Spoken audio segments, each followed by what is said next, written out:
wearing black and white today because we are hopefully going to find some fabulous black and white tile for our kitchen today.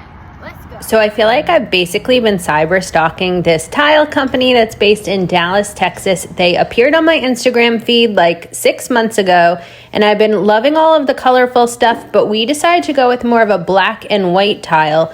So on this particular trip, I was looking for this checkered black and white style. I didn't know if I wanted to go high contrast or more in the gray tone contrast, and lo and behold, the gray tone win. So the nice thing is that you can mix and match the tiles, the white marble and that gray looking marble.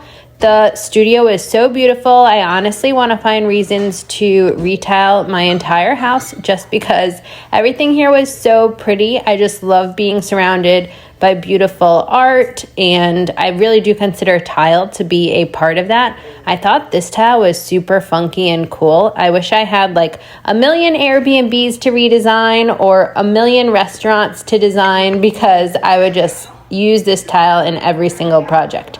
So beautiful. So the next steps for getting the kitchen remodel done are to pick out appliances. It was nice that they were able to give me some samples, because I'm able to bring those samples to check out what different black and white appliances will look like for our kitchen design.